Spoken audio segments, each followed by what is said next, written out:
Hello friends, welcome back to my YouTube channel my success now. और आज मैं फिर से एक बार नए चैप्टर के साथ हाजिर हूँ। आज हम पढ़ने जा रहे हैं चैप्टर नंबर 11, फुलवारी, क्लास 4। बहुत ही मज़ेदार चैप्टर है और बहुत ही मोस्ट इम्पोर्टेंट चैप्टर है। ठीक है। और यहाँ पर हम वनस्पति या फूल पौधों के बारे में पढ़ेंगे।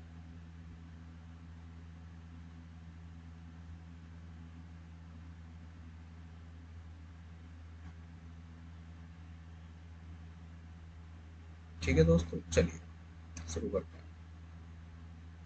उत्तराखंड में पहाड़ों के बीच में ऐसी एक ऐसी ही जगह है जहाँ फूल ही फूल होते हैं।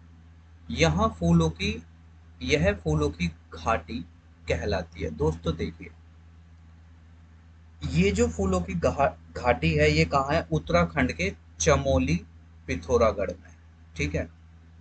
चमोली पिथौरागढ़ में क्या है? फूलों की घाटी है। कई बार क्वेश्चन पूछा गया है टेट एग्जाम में, इस बात को नोट कर लें। और 1982 में इसे नेशनल पार्क यानी राष्ट्रीय उद्यान जो था घोषित कर दिया गया था। ठीक है। अब तो ये विश्व धरोहर है, यूनेस्को की विश्व धरोहर में शामिल है ये जगह, क्योंकि यहाँ अलग अलग तरीके की फूलों की जो है प्रजातियां और पेड़ पौधे पाए जाते हैं।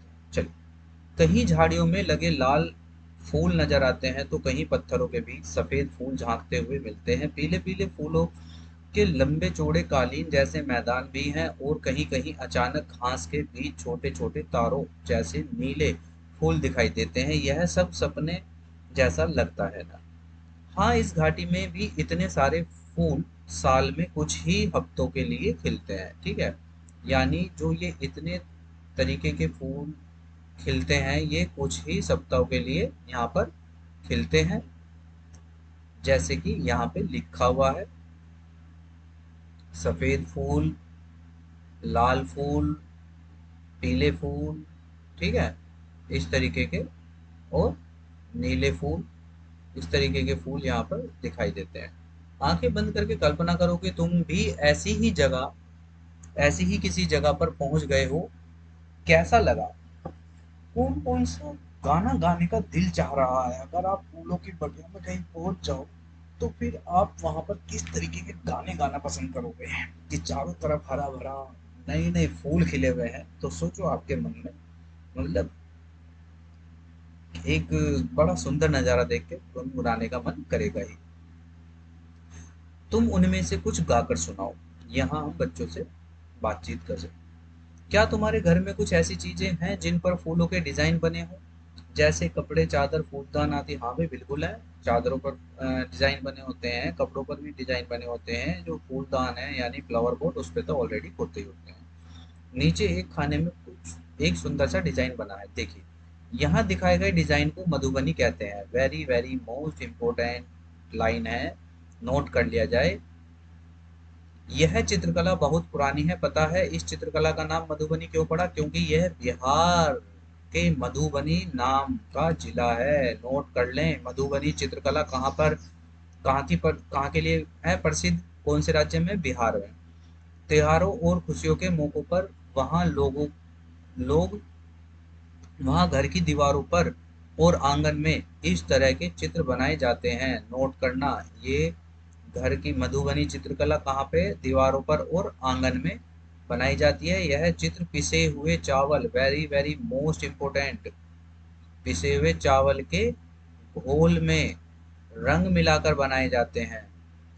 कई बार क्वेश्चन पूछा गया है। यहाँ रंग भी खास तरह के होते हैं।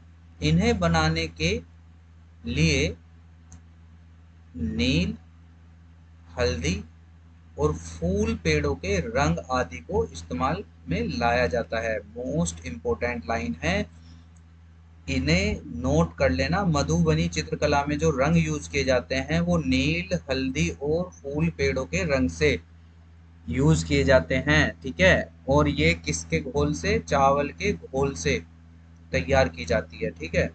चित्र में दूसरा, एक और नेक्स्ट क्वेश्चन यहाँ से मिलता है। मधुबनी चित्रकला में किस किस की पिक्चर बनाई जाती है? इसमें इंसान, जानवर, पेड़, फूल, पंछी, मछलियाँ और अन्य जीव जंतु साथ में बनाए जाते हैं। ठीक है, यहाँ से बार बार रिपीट हुए हुए क्वेश्चन है टैट एग्जाम में, तो इस बात का ध्यान रखें।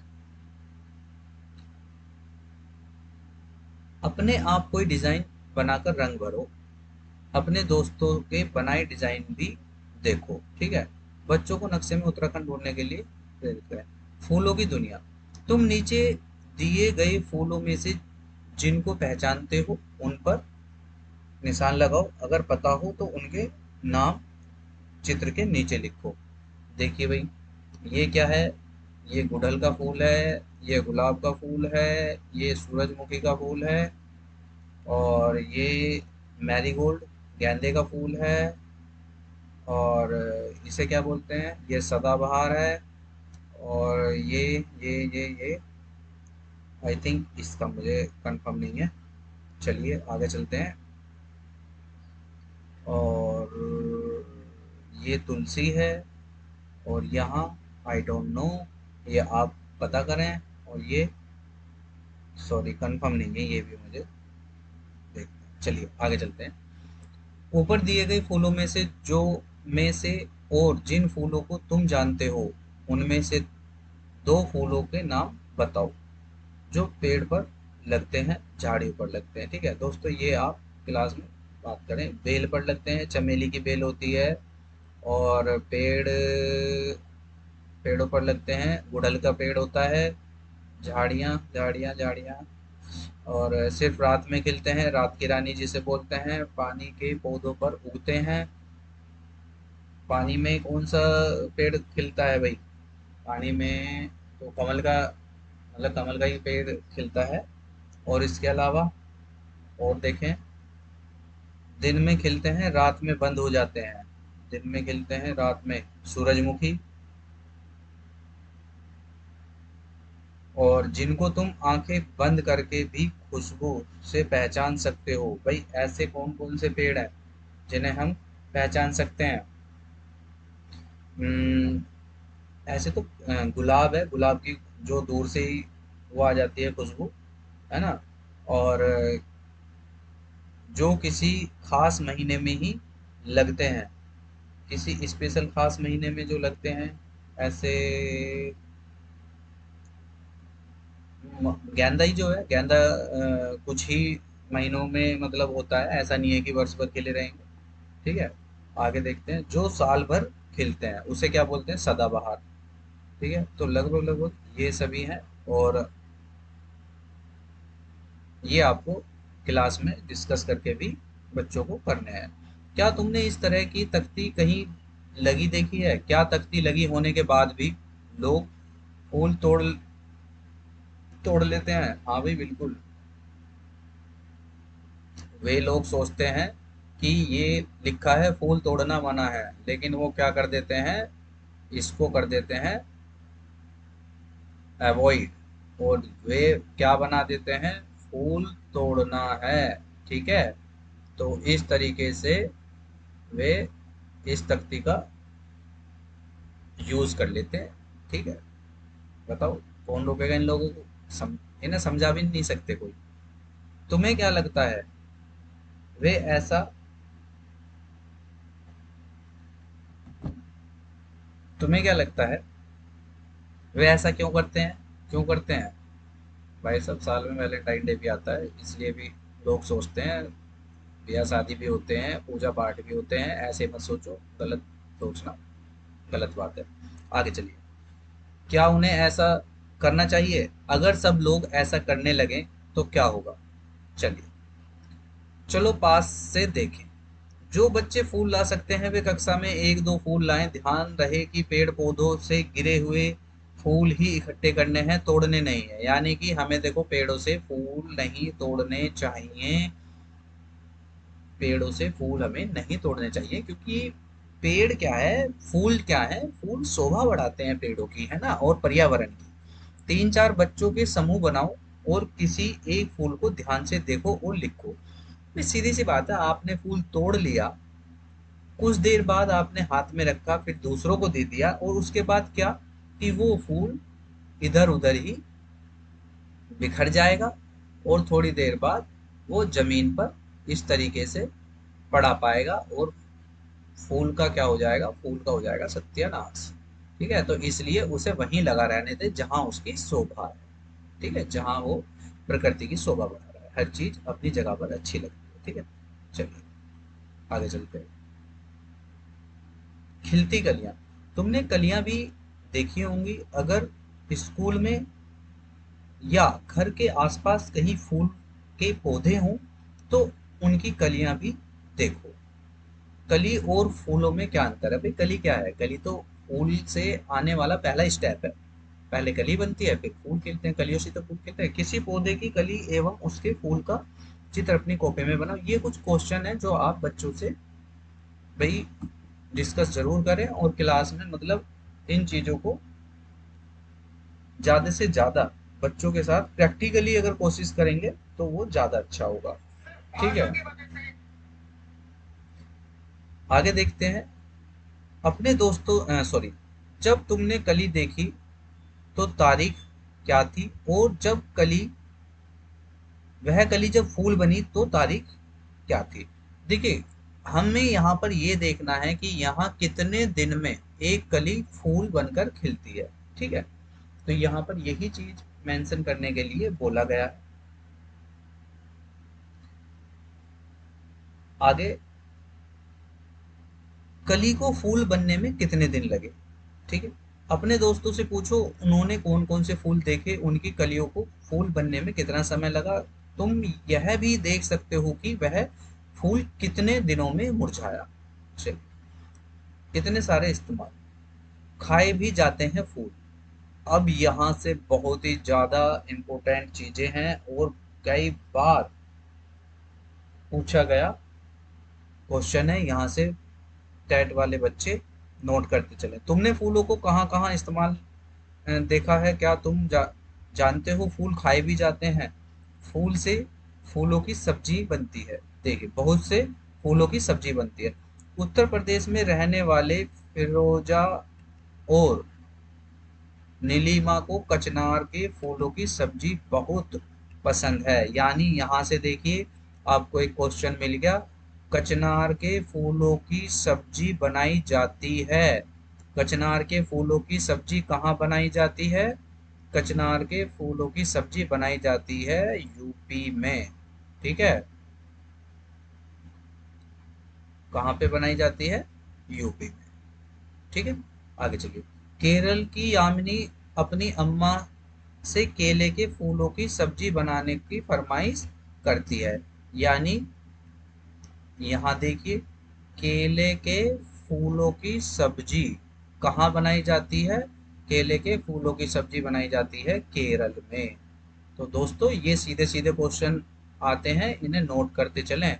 ठीक है, कचनार के फूलों की सब्जी बनती है उत्तर प्रदेश में और केले के फूलों की सब्जी बनती है केरल में। महाराष्ट्र की ममता और उमर को सहजन के फूलों के पकोड़े बहुत पसंद है। भाई सब पकोड़े सहजन के फूल के क्या बनते हैं?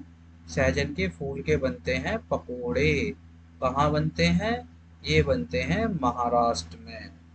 ठीक है, अगर कोई महाराष्ट्र जाए तो वहां पर जाके आप चेक कर सकते हैं और सहजन के फूलों के पकोड़े खा सकते हैं। ठीक है दोस्तों, क्या तुम्हारे घर में भी किसी फूल की सूखी सब्जी, सालन, तरकारी सब्जी या चटनी बनाई जाती है? पता करो कौन से फूलों की। ठीक है भाई, यहाँ पे तो मोस्टली गोभी के फूल ही लोग जानते हैं। चलिए आगे चलिए। दवाई में बहुत सी दवाइयाँ, दवाइयों के भी दवाइयों में भी फूलों का इस्तेमाल किया जाता है। ठीक है, यानी बहुत सी ऐसी दवाइयाँ हैं जहाँ पर फूल के माध्यम से हमें दवाइयाँ बनानी पड़ती हैं। ठीक है, चलिए देखिए, किन्हीं दो फूलों के नाम पता करो जो में इस्तेमाल किए जाते हैं। भाई ऐसे कौन कौन से फूल हैं जो दवाई में इस्तेमाल किए जाते हैं? चलिए भाई, एक तो है गुलाब। ठीक है, गुलाब आपने देखा होगा कि गुलाब जल आप यूज करते हैं, तो यानी गुलाब जल से क्या होता है? गुलाब जल से आता है निखार, और इसे वैसे भी फेस वगैरह यूज धोने में या आंखों में डालने के लिए भी यूज किया जाता है। और दूसरा होता है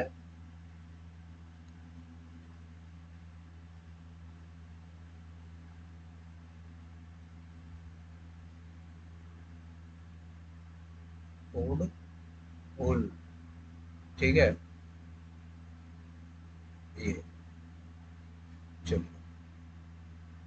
तुम्हारे यहाँ गुलाब जल कहाँ कहाँ इस्तेमाल होता है? दवाई में, मिठाइयों से, लस्सी में, या कहीं और? पता करो और कक्षा में एक दूसरे को बताओ।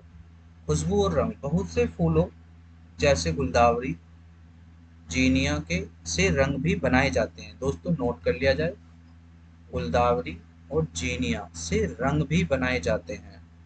ठीक है, यानी रंग बनाए जाने वाले फूल जैसे पूछा जा सकता है, तो इसलिए आप इस बात को टैट वाले बच्चे नोट कर लें। उन रंगों से कपड़े भी रंगे जाते हैं, यानी गुलदावरी और जीनिया से क्या होता है? उनके रंगों से कपड़े भी रंगे जाते हैं। तुम ऐसे और फूलों के नाम पता करो जिनसे रंग बनता है। अच्छा भाई, रंग तो हार श्रृंगार का फूल होता है, चाइना रोज से भी रंग बनते हैं। ठीक है, क्या तुम ऐसा कोई रंग सोच सकते हो जिस रंग का कोई फूल ही न होता है? यार ऐसा कैसे हो सकता है कि भाई फूल अगर होगा तो कोई ना कोई तो रंग उसका होगा, तो ऐसा तो कोई नहीं है।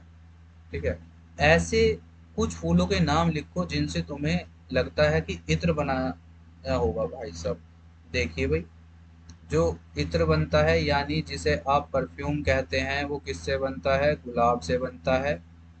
सॉरी, ज़्यादा लंबा हो गया। ठीक है, किससे बनता है? गुलाब से। ठीक है,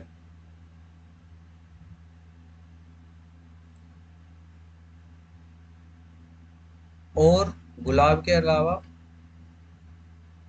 और किससे बनता है? और होता है गुलाब हो गया, और जैसे बेला का पेड़ आपने सुना होगा, बेला के फूल। ठीक है, और जैस्मीन। ठीक है, गुलाब हो गया, बेला हो गई, बेला चमेली का जो होता है वो। ठीक है, ये हो गया, और जैस्मीन वगैरह ये जो है ये सब किस में काम आते हैं? ये इत्र बनाने में काम आते हैं।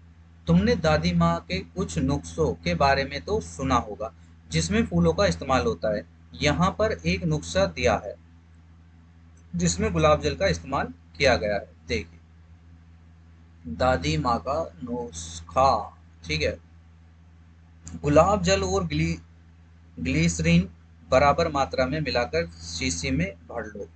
ये मोस्टली लोग यूज करते हैं सर्दियों के समय में। ठीक है, और ये बहुत ही लाभदायक भी है। शीशी में भर लो, इसमें कुछ बूंदे नींबू की डाल लो। ठीक है, ये डाल लो। इसके इस्तेमाल से सर्दी में त्वचा नहीं फटती। बिल्कुल, सर्दियों में बहुत ज्यादा यूज किया जाता है ये। क्या तुमने कभी इत्र की शीशी खुलने पर उसकी खुशबू का मजा लिया है? क्या तुम जानते हो इत्र की एक छोटी सी शीशी भी बहुत सारे फूलों से बनती है? बिल्कुल, उत्तर प्रदेश का कन्नौज जिला इत्र के लिए मशहूर है। भाई साहब very very most important question है, नोट कर लिया जाए। कन्नौज जिला किस लिए प्रसिद्ध है? ये है इत्र बनाने के लिए। ठीक है, ये किसके लिए प्रसिद्ध है? ये है इत्र बनाने के लिए। कहाँ? उत्तर प्रदेश में। यहाँ पर पास के इलाकों से ट्रकों में भरकर फूल लाए जाते हैं, फिर इनसे इत्र, गुलाब जल और केवड़ा तैयार किया जाता है। कन्नौज में इस काम में हजारों लोग लगे हुए हैं। ठीक है, यानी कन्नौज, उत्तर प्रदेश के कन्नौज जगह जो है, कन्नौज जो जिला है वहां पर इत्र का काम होता है। और यहाँ पर मोस्टली लोग जो है वहाँ पर इत्र बनाने का ही काम करते हैं। बच्चों को नक्शे में उत्तर प्रदेश, केरल और महाराष्ट्र ढूंढने को कहें। बच्चों को बताएं कि इत्र फूलों का शोधक अर्क होता है, ठीक है, शुद्ध अर्क होता है जो वहां से निकलता है। क्या क्या तुमने कभी फूलों पर कोई गीत पढ़ा या सुना है? इस गीत को गाओ। अच्छे, अच्छी मालन मेरे बनने, अच्छी मालन मेरे बनने का बनाला सहरा, बागे जन्नत गई मालन मेरी, फूलों के लिए फूल न मिले तो कलियों का बनाला सहरा। आई डोंट नो, मैंने कभी नहीं सुना है तो इसलिए मुझे पता भी नहीं है किस लय में गाया जाएगा। बाकी ये कोई गीत है, उसकी कुछ लाइनें हैं, आप इसे देख सकते हैं। बताओ, क्या तुम बता सकते हो कि ऊपर दिया गया गीत कब गाया जाता होगा? हाँ भाई, ये तो है, ये दिख सीधी सी बात है, यहाँ पर ये कुछ वर्ड आ रहे हैं, बनने, फूल, भाई ये सीधी सी बात है, कहीं ना कहीं शादी वगैरह के समय पर गाया जाता हो। क्या तुम्हारे यहाँ घर में किसी और को ऐसे गीत आते हैं? आई डोंट नो, आप पता करें और इसके बारे में आप देखें। बनना दूल्हा, बच्चे से पूछे कि उनके इलाके में बनने को क्या कहते हैं। भाई साहब, ये चीजें बच्चे आपस में खुद ही बता देंगे कि हमारे यहाँ क्या होता है। बाकी अध्यापक फिर भी बच्चों से एक बार पूछ लें। हाँ भाई, अगर इतने सारे इस्तेमाल होंगे तो बहुत सारे फूल भी तो चाहिए। बहुत जगह फूलों की खेती होती है, मीलों तक फैले हुए फूल के खेत, सोचो कितने सुंदर लगते होंगे। कुछ और जाने, क्या तुमने कहीं पर किसी को फूल बेचते देखा है? यदि तुम्हारे आसपास कहीं कुछ लोग फूल बेचते हैं तो उनसे ये सवाल पूछो और लिखो, वे कौन कौन से फूल बेचते हैं, उनमें से 3 फूलों के नाम पूछकर लिखो। ठीक है, ये कुछ क्वेश्चन है, यहाँ बच्चों से बातचीत करी जाए तो ज्यादा अच्छा होगा। क्या तुमने धार्मिक स्थलों पर फूलों की भेंट करते हुए देखा है? सूखने पर हम उनका क्या करते हैं? तुम इन्हें कैसे इस्तेमाल करोगे? कुछ फूलों का अलग अलग तरह से इस्तेमाल होता है, जैसे गेंदा और गुलाब के फूल खुले और माला दोनों ही तरह से इस्तेमाल होते हैं। ठीक है, अलग अलग रूपों में फूलों के दाम पता करो और लिखो। भाई देखो, ये तो अ, हम अलग अलग जगहों पर ये तो अलग अलग ही वो होंगे। ठीक है, तो इसे तो हम कैसे बता सकते हैं? तो अलग अलग जगहों पर अलग अलग फूलों के रेट होते हैं। ठीक है, माला का कुछ और है, गुलदस्ते का कुछ और है, इसे बच्चे प्रैक्टिकली अपने एरिया में देखकर पता करें। चलिए, तुम 5 या 6 के समूह में बंटकर यह कर सकते हो। पेड़ पौधों से गिरे हुए फूलों को इकट्ठा करो और क्लास में लाओ। इन फूलों को पुराने अखबारों के पन्नों के बीच में ठीक से फैला कर रखो। अगर परत में फूल इस तरह रखना कि सॉरी सॉरी हर परत में फूल इस तरह रखना कि एक दूसरे से चिपके नहीं। अब इस अखबार को किसी भारी चीज से दबाकर 10-15 दिन के लिए एक ही जगह रखा रहने दो। इसके बाद फूलों को ध्यान से निकालो और किसी पुरानी कॉपी या पुराने अखबार में चिपकाओ। इन फूलों को पन्नों पर अलग अलग तरीके से चिपकाया जा सकता है। तुम इन सूखे हुए फूलों से सुंदर कार्ड भी बना सकते हो। ठीक है, बच्चों को नजदीक से फूलों को देखने के लिए प्रेरित करें। फूलों को अलग अलग गुणों जैसे रंग, पत्तियां, गुच्छेदार या खुले इत्यादि के आधार पर समूहीकरण करने में मदद करें। तो दोस्तों, ये था हमारा चैप्टर, और चैप्टर आपको समझ आया होगा और आपको यहाँ से कुछ ना कुछ इम्पोर्टेंट चीज़ें भी मिली होंगी। तो इसी के साथ हम चैप्टर 11 समाप्त करते हैं। और दोस्तों, मैं मिलता हूँ आपसे अगली नई वीडियो के साथ। और अगर आपको वीडियो अच्छी लगी है तो मुझे बार बार कहने की ज़रूरत ना पड़े कि आपको क्या करना है। ठीक है, अगर आप चैनल पे नए हैं तो चैनल को सब्सक्राइब कर लें, क्योंकि आपको टोटली एनसीईआरटी सिलेबस सारा का सारा यहाँ पे हमारे चैनल पे मिलने वाला है। Third, fourth, fifth, specially TET exam की जो तैयारी कर रहे हैं उन लोगों को EVS class third, class fourth, class fifth और भी आगे का मटेरियल भी, इसके अलावा एक्स्ट्रा वीडियो भी आपको इसी चैनल पर मिलने वाली है। तो आप देखते रहें, फॉलो करें और चैनल को सपोर्ट करें। वीडियो को देखने के लिए आप सभी का धन्यवाद। Thank you so much.